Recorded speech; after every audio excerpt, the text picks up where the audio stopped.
left, one forward. One forward, one back, forward, back. It's harder and it's easier to work with friends because you can tell them to fuck off. And they can tell you to fuck off. It's like the comfort level is a double-edged sword. Yay! We're so happy! Look at this! I mean, I don't think we could have written this movie if we didn't know these guys. It's always been an idea that I thought was really cool, was to do this like comedy movie where it's all these people you like, you know, together. If the guys aren't being slow, I'll go and poke them. Yeah, and tug them and be like, come on, dude, what are you doing? Stop this. It's fun telling the guys what to do. And they just do it. The most satisfying thing is when you yell something out and they won't do it. Oh, yeah. It's rare and it's amazing. Yeah. Yeah, and not just like some fucking waffles. I mean, bacon and sausage and waffles and smoothies. I made you everything in the house. Grab a fucking fork and join me. Stop eating! And we definitely couldn't have directed this movie if we didn't know these guys, just because we couldn't have controlled them in any way, shape, or form. You don't have to go fucking crazy with it, but there's... To ride the wave. You ride the wave, babies. You know, do what Jonah does. To run like this. Do this. And we talked to all of them before even writing it. I mean, we weren't going to write a movie that takes place at James Franco's house before we knew if James Franco was cool with us doing it. Yes! What's up, man? A lot of it surprised me. I didn't know how the dynamics would develop. And honestly, I myself didn't even realize how little some of the guys knew each other until we showed up. Danny, sometimes he'll just say my name, like Jonah. Jonah, you're fucking oddly sassy. It's off-putting. Jonah, you fucking jerk off. You sassy fucking jerk. Jonah, sitting there with your fucking hands in your pocket, you sassy fuck. I can't be on camera with him at the same time because I laugh. Danny, like, he brings it further than you think he's going to. Come wherever the fuck I want, James. I'll fucking come in your kitchen. I'll come on your fucking art. I'll come anywhere I want. Franco makes me laugh because he's kind of playing it like a 14-year-old girl, generally speaking. He's kind of being very bitchy. Danny McBride is here. I didn't even invite him to my party, but he came, and I don't really know if I want to be friends with him. I just wanted to be done with him. And oh, hey, Danny. What's going on here, dude? Oh, I'm just doing a video confessional thing. You know, I thought it'd be a good way to do kind of a journal, record our thoughts, get stuff off our chest, you know. Oh, like some shit from the real world or something. Yeah, exactly. I'm glad you're here. Me too, man. I'm glad you ended up coming to the party. I know, that shit is fucking... I wish I would have seen more of it, but... Funny shit, man. Look how insincere he is.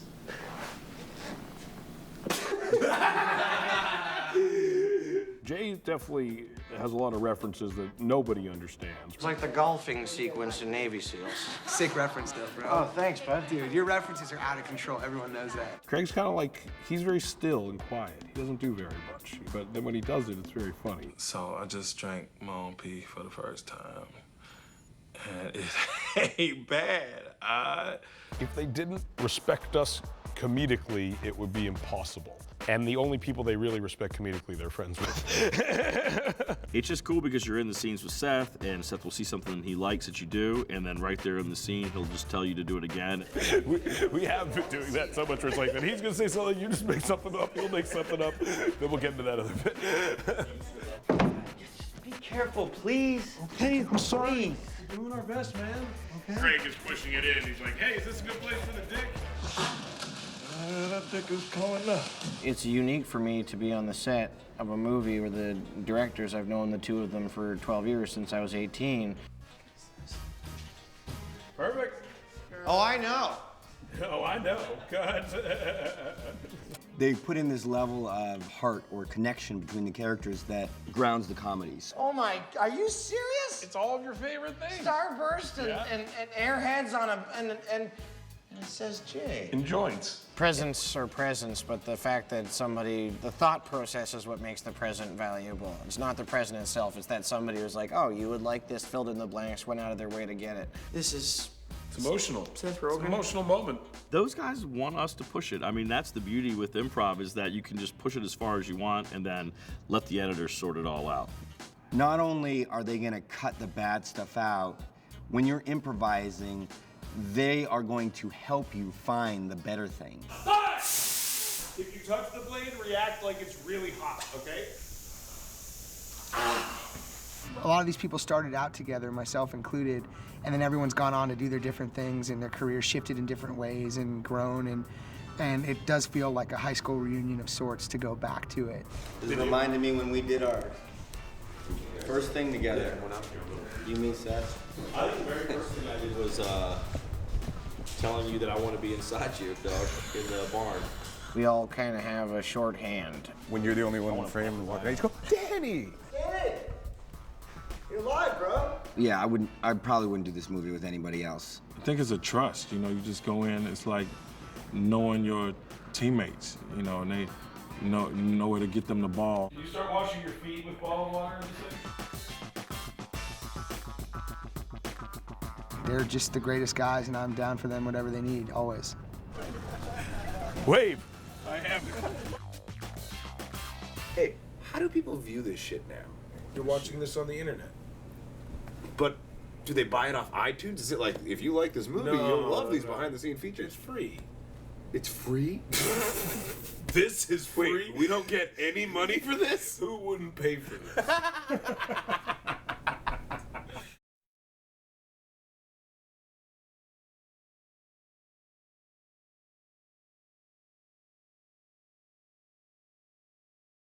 Hello, I'm Danny McBride, and I'm playing the role of Danny McBride. There's a very thin line between when we actually are shooting and we're filming. We all sit in this room, and we tell dirty jokes, and we're nasty to each other, and then they say action, and we do the same thing in front of the camera. So, not a big stretch as far as the acting muscles go. Once we really sat down and said, who's going to actually be in this movie? It was these guys. It was these guys. And we never, ever thought we'd get them all. No. Ever. It just felt right. Like, it just felt like the right way to approach this movie to make it different from other movies. And it seemed to complement the story well, you know?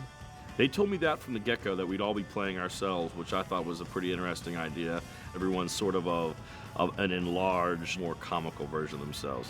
The only reason why I came is just because I hadn't talked to y'all in a long time. I just missed you guys. I know why y'all don't hang out with me. Because I party so fucking hard. Always have, ever since I was a baby. I wouldn't just suck on my mama's titties. I would fucking bang them and motorboat them. I can admit that. This movie has so many meta aspects, and we're playing ourselves. Check the news! Where is the TV? It's in the floor. In the floor. Oh, that's dope. Cool, huh? That's really neat. That is impressive, James. I think, like, the things we mock in Franco are real, but the way he acts is nothing like that. Yeah, he genuinely does like art and weird stuff that we all think is kind of funny, but like he's not pretentious and in your face about it. He doesn't care what others think about his art. So is this what's considered an installation? No, it's a chair. Yeah. Oh, but you don't sit on it. You just look at it, kind of thing. That's another thing that we came up with. Again, we were just like, what's the stupidest furniture a guy could have? A chair that you can't sit on. No, you can sit on it. Yeah? Yeah. That? See? I'm sitting on it. I stand corrected. You can even lounge on it. You don't have to. Look cool? You don't have to, buddy. It's okay. Lay back. That looks comfortable to me. Easy. Jesus Christ almighty. If they weren't friends with us, there would have been a million more conversations of, oh, I don't want to say this, I don't want to do that. Would my guy really do this? I don't, as myself, I don't know if I want to do this. I think it's always fun for people to make fun of themselves. It shows an openness and a sense of humor about what you do, as opposed to taking yourself too seriously. We have some news we have to tell you. Some very serious stuff went on last night. There were quite a bit of fatalities. There's quite a bit of fatality. You got your serious voice on. You're fucking sucking balls. You're an Academy Award nominated person. You need to be fucking selling that shit, dude. Fatalities. There was some fatalities. Fatalities. Okay, no, that was good. That was good. Jonah plays someone who's like, comes across as really nice, but you kind of suspect might be evil. I know this is probably my fault because I put you on a pedestal, but you should not be dishonest with your friends. You really let me down. Oh! Damn. Fuck you, Jay. Easy. Long time coming. It's not that, Seth. I'm not even upset. You okay? I'm fine. He's the one who's in pain. I'd say out of any character I've ever played, I slip out of character more in this character than any character I've ever played, which is bizarre because I'm playing Jonah Hill. I actually just adopted this incontinent spaniel. She's a really beautiful soul. Her name's Aja. Yeah, I actually have to feed her orally. Really? Yeah. Don't you feed most things orally? Well, I put it in my oral and then I put it into her oral. Oh, oral to oral. Yeah. Sorry. Yo, Franco. I think McBride is passed out in your bathtub. What? I think he shit himself. I'm married and have a kid, but in this, I'm just a guy who just wakes up in a bathtub and smokes a lot of weed. Fuck yeah. Slightly different. If I could find a dude that had like a really awesome memory, and then I could have my memory skills enhanced once I ate his face. This character's a maniac. Danny's a delightful sweetheart. I'm a cannibal, hombre.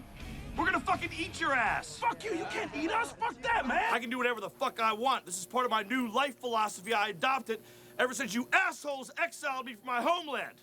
Seth's a total duplicitous coward. Which I am in real life. Look, I guarantee I'll stick with you all night. No one puts Jay in the corner. Okay? No one does. You wanna come with me? Give me this much time. I play kind of someone who's stuck between this kind of very normal world with Jay and a very like heightened Hollywood world with the other friends. I kind of just tell everyone what they want to hear. I'm kind of spineless in the movie. Maybe this was meant to be. Maybe this horrible, horrible, deadly earthquake happened so we could become closer as a group of friends. I don't need a group. I'm like DMX, man. I'm a lone wolf. I think Seth has written himself as the nicest guy in the movie. The whole movie's like someone going, but Seth's such a great guy. Yeah. Whoa, hey. What now? Not the Rogen, all right? Don't take him. Take me.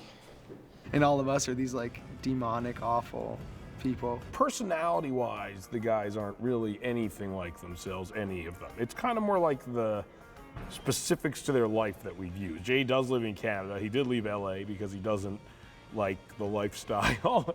I'm the guy that rolls his eyes at all the LA nonsense. Why don't you like LA? Oh, I just hate the whole lifestyle here, and I just kind of like being normal back home. What lifestyle are you into? Look at him, he's like a hipster, right? No, I'm not a hipster. What kind of music you like? Shiz?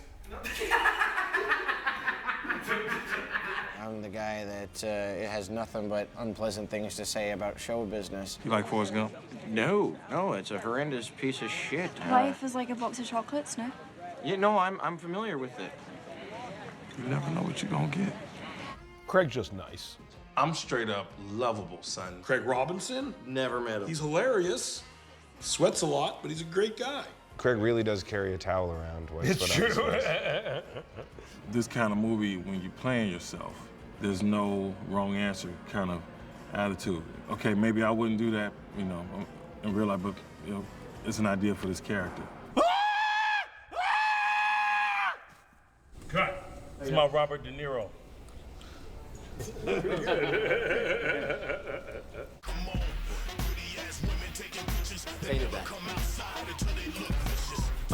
Holy shit, What do you man. think? You painted my name. Yeah, was too much? Is it weird or? No, it's not weird at all. I mean, it's us. It's us, man. Together, like a team. It's awesome, man. Yeah? Cut. What's funny is in the scene, I'm uncomfortable that he painted a giant Seth Rogen painting, and in real life, I'm uncomfortable that he painted a giant Seth Rogen painting.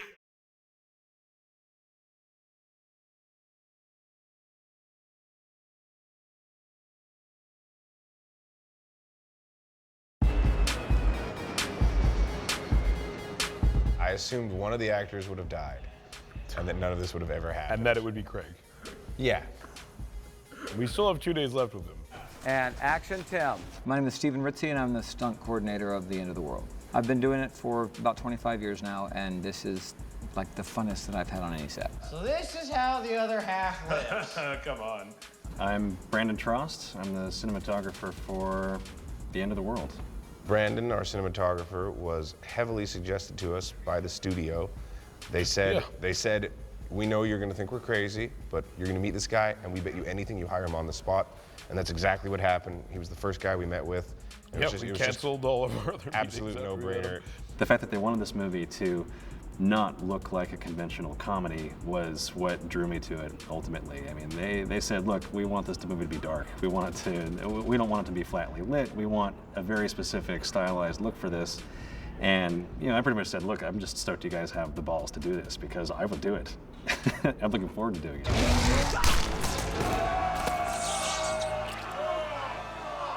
This is real! I think it was fortunate that we shot the scene where the dude's head gets ripped off like early in the movie. This is fucking real! Damn it! Something early on, and Seth and Evan said that, when this guy's head gets severed and rolls around and they kick the head around the house, what if we had the POV of the head? And I was like, oh, okay. I don't know. I think that sounds kind of like a stupid shot, but I guess we'll do it anyway. And so we tried to figure this out, and we basically made a styrofoam ball and just stuck the camera inside of it with a really wide lens and said, all right, here, we're gonna hit record here, actors, just kick it around and I don't know, we'll see if it works and see if anything comes out of it. And it ended up being great. I mean, it was awesome. Half the scene when they're kicking it around plays off of that angle because it was so fun. It was awesome. It was a great idea. This man was alive a few seconds ago. We can't play soccer with his head. Pick it up, Jonah! Oh! What the fuck is going on? That's one of like the grosser things that we had, and it just seemed to play so well that it really did kind of give us permission to keep going and pushing it more and more and more, and it just looked so good. I mean, it was funny, as we were planning like the look of the movie, like none of the movies we were referencing were comedies at all. Literally, they were all, horror movies or action movies or war movies. I just have to forget this is a comedy. That's really all I've been doing. I've just been ignoring that it's funny at all and just going straight for it like it's a tense action thriller. And just keeping that as in my mindset as my rule book for shooting this is really how I approached it completely. We learned the great, vast value of really planning the things. Even if you throw it out, even if you don't follow one of the storyboards ultimately, the fact that you all have them, you just know if you're ever lost, you have a guide, that's really what it's most helpful for, I think. When they see something that they like we rehearse it, we pre-rehearse it, and we shoot a previs of it. And then we show the directors, so that way they know going in, okay, we've already got this worked out. We can walk right in, hook the people up, and fly them. And if they see something and they like it, it's a winner. They don't go, let's do another one for safety, or let's do another one just in case. They look at it and they go, can't imagine improving on that. Let's move on. They were really prepared. They had a book with all of these different reference materials and paintings and film clips, and they had done a lot of homework putting this movie together. And making the Green Hornet, we've done so much action at this point that stuff's really pretty textbook for us. Yeah, we just planned it. We just kind of storyboarded it. I mean, it's funny, we've had so many of these conversations over the last years of what things look like. As we write it, we talk about what we want it to look like. That I think people ask either of us a question, and 99% of the time I'll answer without even having to ask him because I know the answer because it's based on a conversation we've probably had 100 times already. What I find so interesting about Seth and Evan, I mean, they might as well be brothers, when it comes down to it. I mean, these guys have been friends forever, and it shows. I mean, it seems like, they're both, they're both on the same page for the most part, and when they're not, they kind of bicker like they are brothers, and it's kind of funny to watch them hash it out. And in the end, they end up with what I think is ultimately the best decision, and it's always fun to sort of be there for that process. And then it's like a rock kind of gets kicked down from up there, and hits him, and he just falls down. I don't think you need to see the rock. Yeah, you don't need to see. We don't need to establish where it comes from. It's just like we're shooting down, just like in the preview. We're about to brain Martin with the rock. I think it's gonna be very cool. Let's see what happens. So let's get him in position. Action. Help me! Oh my God! And 3, 2, 1, rock! Oh my God! That was fucking great. You wanna look at this?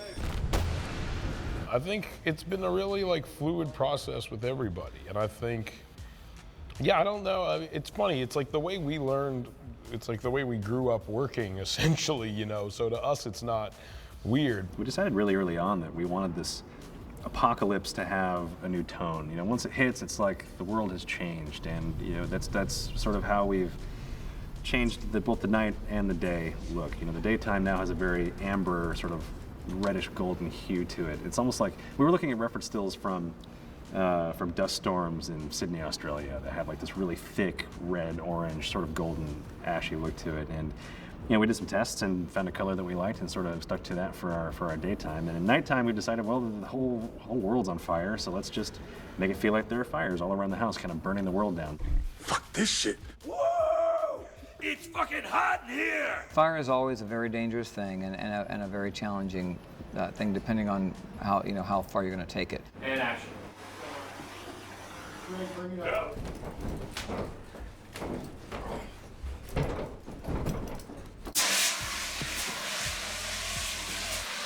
Jonah's on fire!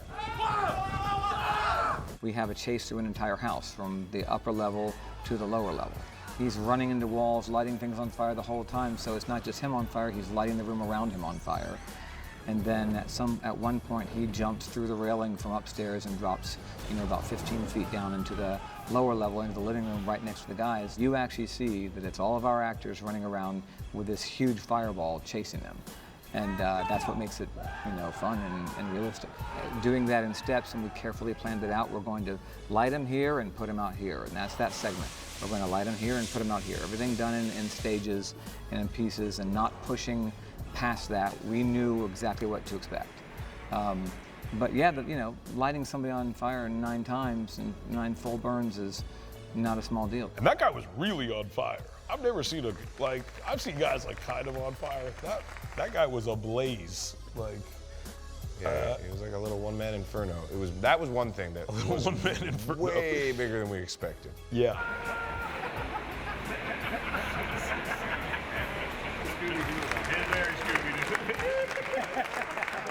What's happening? All right, everybody listen up. Who took my fucking cell phone, man? Michael Cera, we had that gag with him that he gets impaled by the light pole and lifted up. And that was an actual, light pole gag that we took and modified an actual light pole and put it on a rig, and then attached a harness to it and then put him in that rig with another piece strapped to him, with special effects in it and blood and sparks and everything. And he did that whole thing, and we lifted him, he was probably 30 feet off the ground at one point on the end of a pole, just up there dangling, and just did a great job.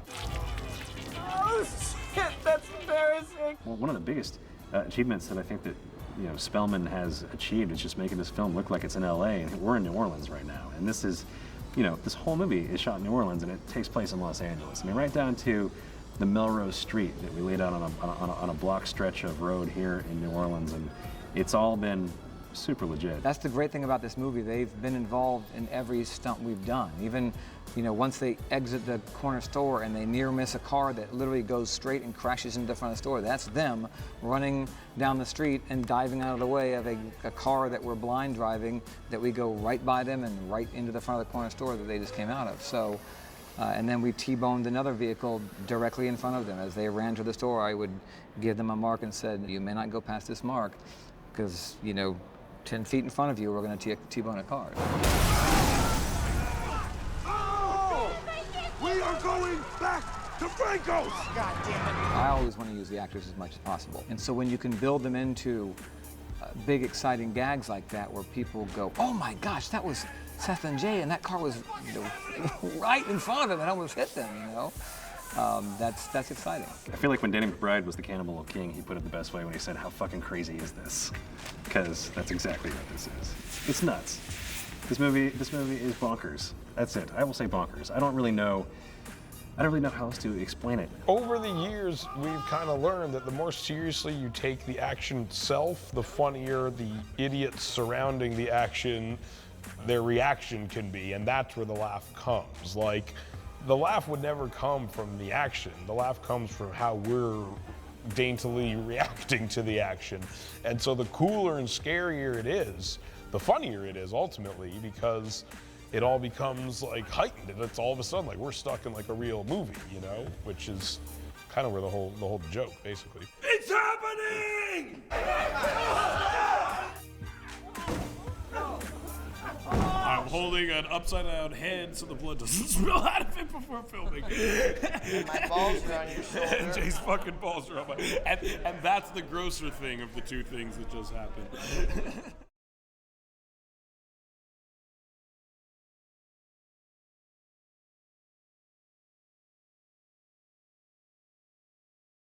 Hi, I'm Evan Goldberg. And I'm Seth Rogen. This is day 4 of filming in our first week of production on whatever this movie's going to be called. Pretty nice to know. If you're watching this, you know something that we don't. Hey, Mark. So, yeah, the show is next Thursday. You should totally come. Yeah, maybe. I'll just give you my manager's number. I feel like it might be better if I just get your direct info, you know? Boop, boop. Just get an email? Nope. You're lying to me. But I like that. Okay, let's try that. We should go to Franco's house soon. He's having a housewarming party.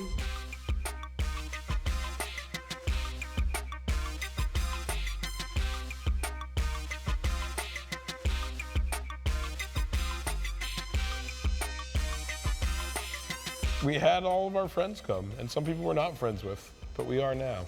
You know, we all should have framed the call sheet that we got that day, because when you have Rihanna and you had Emma Watson, and you got Paul Rudd and then Jason Segel and Mindy Kaling and Aziz and Kevin, and then we haven't even gotten to the people who are actually in the movie the majority of the time. And then you get someone like Michael Cera to come and do a home run cameo like he's doing. Fuck yeah! Yeah. See, I'm gonna kill a fucking burger. Kill a fucking burger. Michael Cera was amazing. I mean, we wrote him a good role, and he just destroyed it. There were people, and they were there, and they got sucked up into the sky. Jake. Sucked up into the sky. No one got sucked up in here. And I got sucked off here. Come here. Come here, give me a sec. I told you not to fucking let me drink. Did I tell you? Good listening. That's his windbreaker, I think. He likes it. I like it. It's cool. It's very Michael. The consistent thing I've noticed is Michael Cera says, "Say cheese, baby," a lot. Say cheese, baby. He snuck that in like tons of times that we never noticed because we were laughing. Say cheese, baby. How about you? Do you ever see a psychiatrist? No. Oh! That's not cool. Don't touch my phone. Michael, that's not cool, Shut man. the fuck up, Jason. We're playing a game, man. It doesn't matter. Say cheese, baby. Having Michael slap Rihanna's ass was one of the most entertaining things I've ever seen because she hit him very, very hard. Yeah. Like, I was like, "Are you okay? Did she hurt you?" He's like, "She kind of hurt me. My ear is fucking ringing." But he specifically requested that she not hold back. We want it to be a mix of people you associate with us, and I mean, I've had parties at my house where just like famous people show up and you're just like, "Why, who invited that person? Like, why are they here?" Ugh. Why do people fucking invite him to stuff still? I don't get it. My friend dated him. If I don't fuck Michael Cera tonight, I'm gonna fucking kill myself. And you know when he was like at his hottest? Arrested Development. 14, 15 years old. Oh my God, just like a hairless little twink. He's so foxy. Franco had this idea in rehearsals where like everyone at the party kind of comes together in like this glorious moment of, you know, kind of self-indulgent revelry, and we all sing together as Craig plays a song, which is what we're about to film. Calm down! Party's just starting! The moment you all been waiting for, Mr. Craig Robinson's gonna lead us in a little sing-along! Take Your Panties Off is a song that I do in my comedy act. And then when I met with Seth and them about doing the movie, they were like, "We want you to wear that shirt in the movie." It's like, okay, sounds good to me.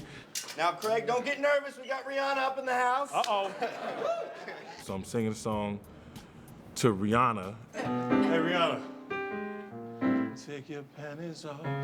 Craig, go fuck yourself. And, you know, right, Rihanna's being silly with it, like, you know, responding, and we sing, you know, back and forth a little bit. So that was a sweet moment. Now, fellas, I want you to real sexy right now. We're gonna sing to all the ladies. All the fellas go like this in your Barry White voice. Take your panties off. Take your panties off. Take your panties off. Take your panties off. Come on, Rihanna, take your panties off of me. Come on, Craig, can you fuck off of me? Hey, not the answer I was going for, but it works. Okay, all right. Take your panties off. And then we shot a scene with all of a very large group of actors. I literally don't know in my head how many people that was. It was Martin Starr, David Krumholtz, Kevin Hart, Seth, Jonah, Franco, Jay, Mindy. What's not kid friendly? There's a lot of sharp edges. Concrete, sharp edges. Your place looks incredible. And I think if you ever stop acting... All right, you answer me this. What? Whose house is better, mine or Brad Pitt's? The one that he designed. What's that? Being Elmo is crazy. Is the guy, He plays he's Elmo. black. The Why guy don't who you point plays to me. I'm watching Game of Thrones right now. Oh, it's the best. Are you watching it? I can't stop watching. Whole season. What I is did it? the whole first season. I love you, but no one's ever had to ask you to open up to them. I saw you talking to a homeless guy about your problems for 45 minutes outside of a coffee. Ask him to open up to you right now. See what Literally, be like, someone's like, excuse me, sir, what do you want, a number 5? Do you want fries? And he's like, here's the thing, man, I've been on Having tour, kids and is I'm tough, like, yeah. tired, I'm stressed out, and, like, no one's listening It's to tough me. having and, kids. like, I wrote down my whole spiel. That was a lot of people. It was funny though. Michael and Chris and I got to do a scene together. Hey, Chris. Hey, does this Coke smell funny? Oh, fuck! To have the three of us together on screen, it was very emotional and cathartic and fun and funny, and it was great. Yeah. Who was the project? We all worked on Superman together. I didn't work on Superman, baby. No, I know that.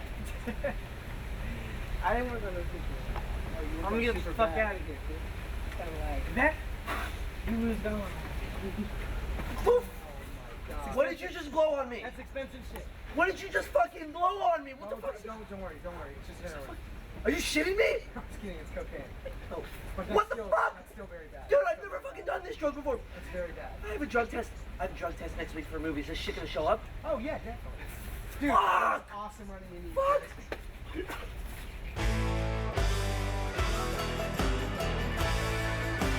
Why Emma Watson? It's a good question.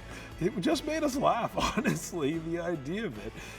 She's good in those Harry Potter movies. I mean, she is really great in them. Here's what I think we should do. She's British, right? She's used to eating shitty food anyway. Let's just give her all the shitty food that we don't want. That's fucked up. Look how tiny she is. She's not even a full 7. She's like half a 7. This is a fucking cool thing, man. I, for one, am very excited. I'm a massive Harry Potter fan. What? Yes, I love fucking Harry Potter. I cannot wait till she wakes up and I can ask her all these amazing questions about how they made those motion pictures. Take it easy, Dumbledore. We thought she would be someone who is totally unexpected and that she would be funny interacting with these guys.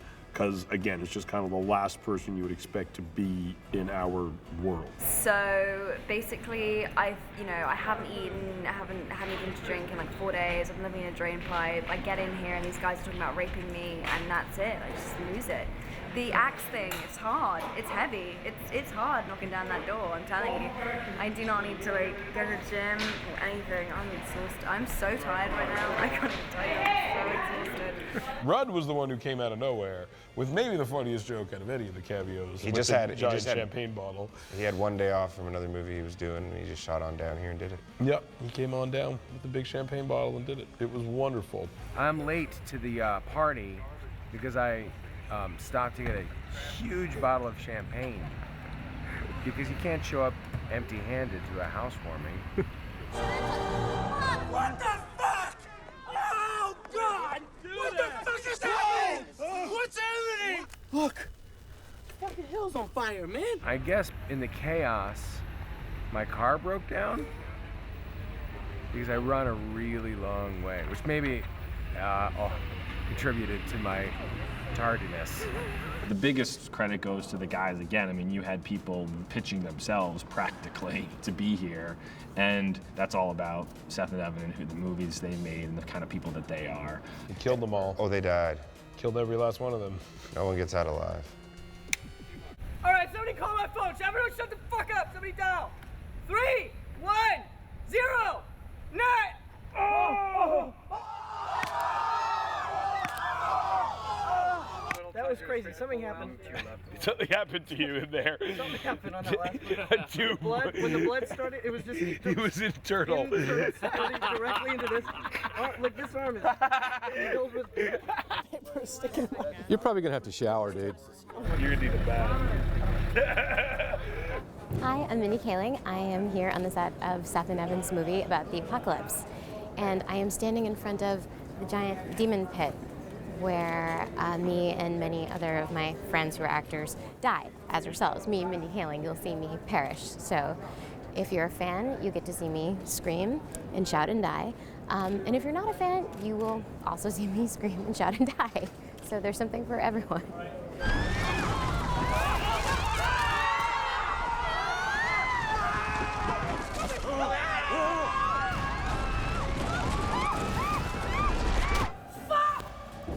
You hold on, Martin. You hold on. You don't let go. You hear me?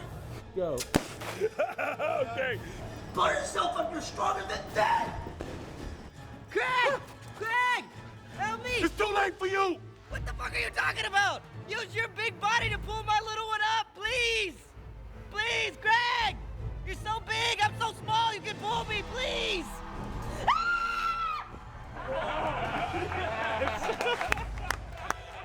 I feel as if I found my true calling. In fact, Steve, stunt coordinator, he would like me to join his team because I have the core strength. It may not, what's so funny? It may not look like I have core strength from the shape of my body, but that's just a hiatal hernia. That's all that is. See, it's not really the end of the world. It's the start of a brand new day.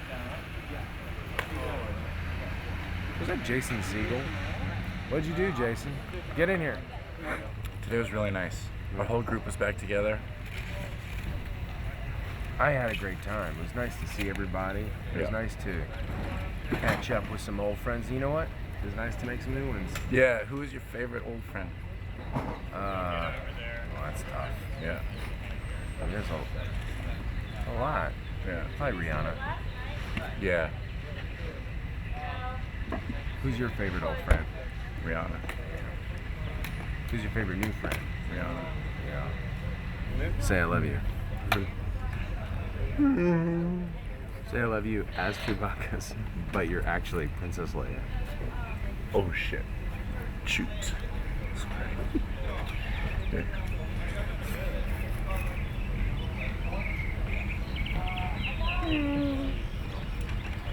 I know. Should we get home?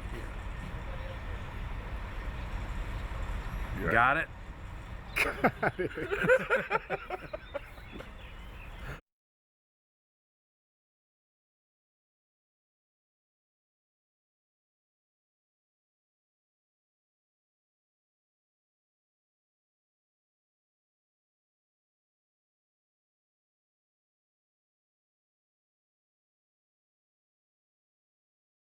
Yeah, look at that! It's Channing fucking Tatum, dog! On a real level, are your parents ever ashamed of anything that you do?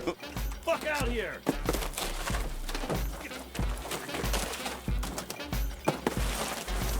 Fuck out! Whoa! I'm pretty positive they are. They never tell me they are, but I'm pretty positive. I fucking eat dicks like it's my job. Get the fuck off of me. Take this weed.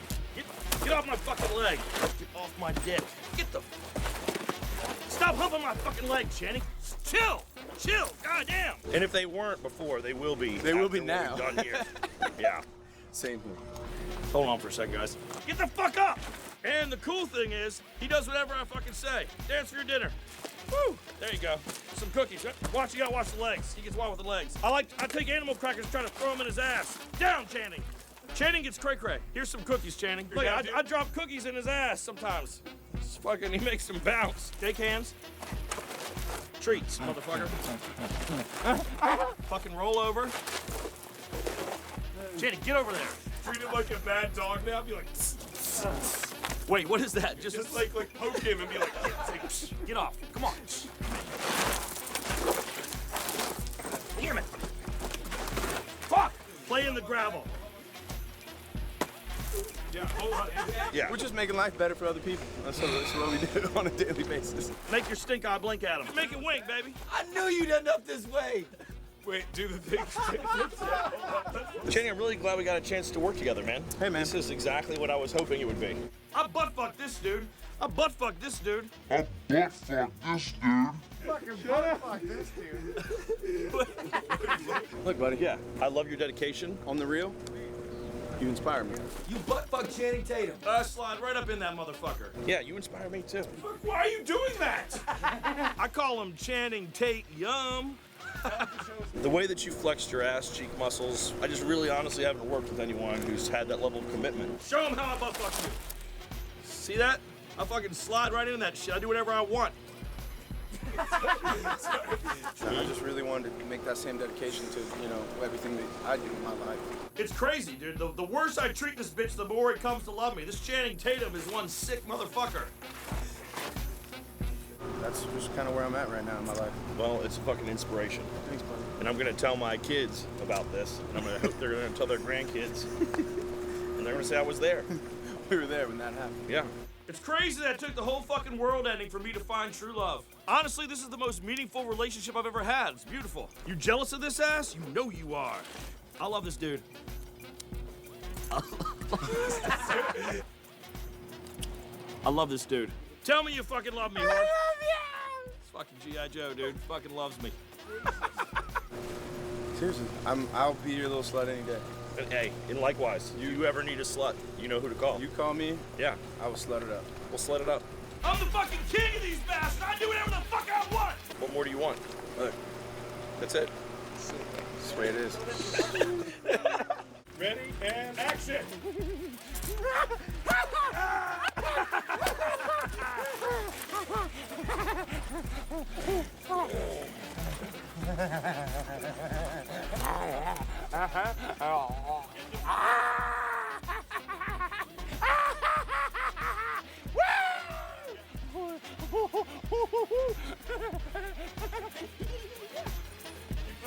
We're good.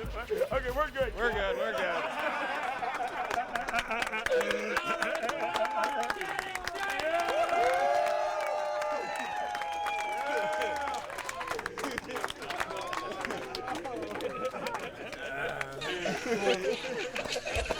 Thank you so much, man. The greatest thing ever. Some memories.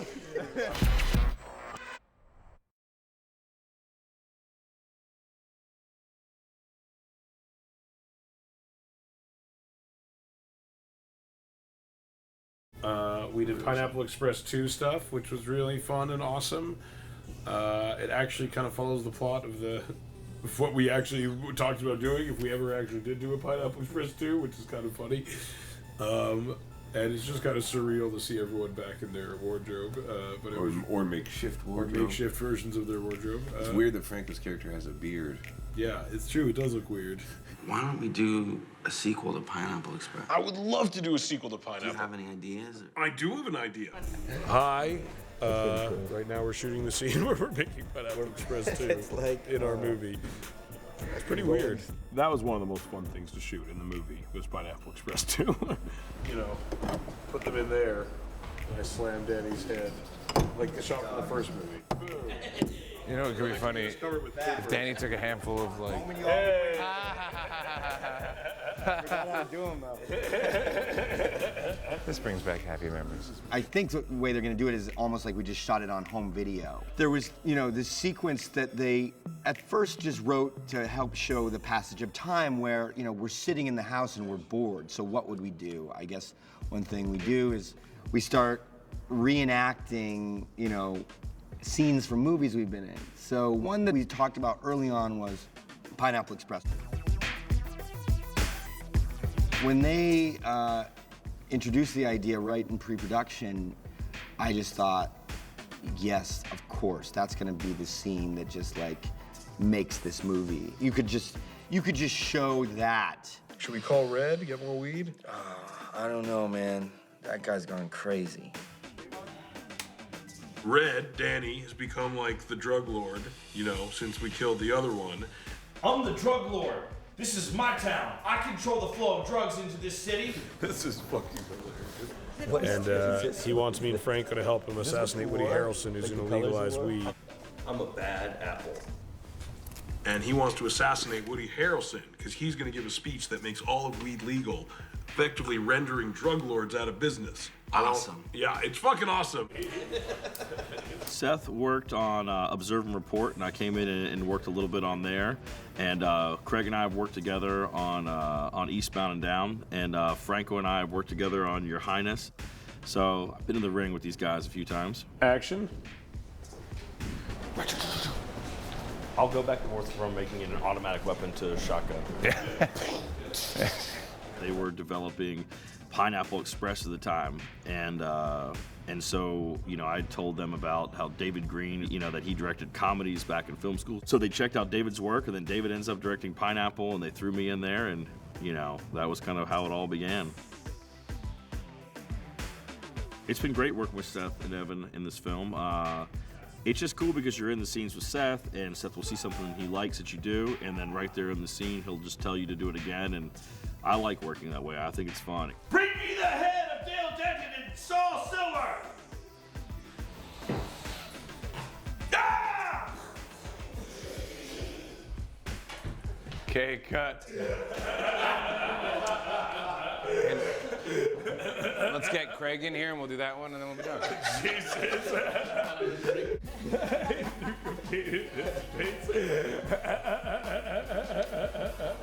We should just actually make the sequel like this. Just make it for like $2,000. Fucking Harley's so funny. Let's do Craig. And let's roll, please. I will avenge my brother. Just look at the camera and go, you killed my brother. You killed my brother. Now I'm going to return the favor. Like if you turn that way, you lean this way, and the other, like, if you turn that way, you lean that way. Exactly.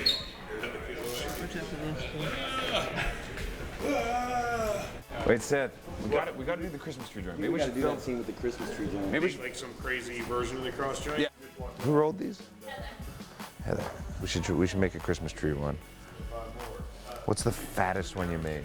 See, if we put another hole there, and another hole there, and then put one in that big. We have a super long, two super long ones. So we should talk about Yeah, let's check that out. Yeah. Can you make this into a Christmas tree joint? Christmas tree? Okay. Wow. Fucking A. All right. So what's the? Oh my God. What's the order? This should be the climax, right? It should start with you pulling it out. Action.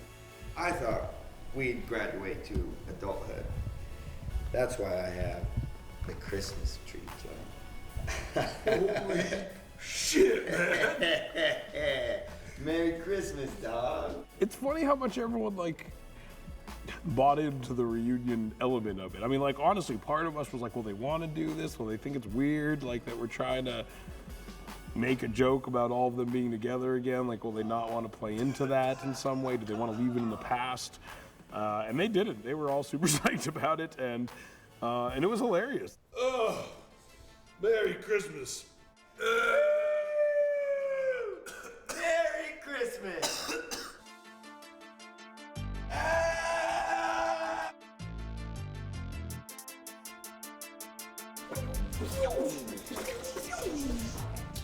Dude, we're fucked!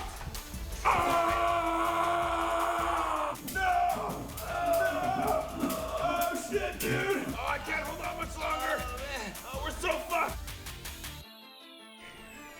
I smoked weed with Steve Jobs, and that's when he came up with the iPad.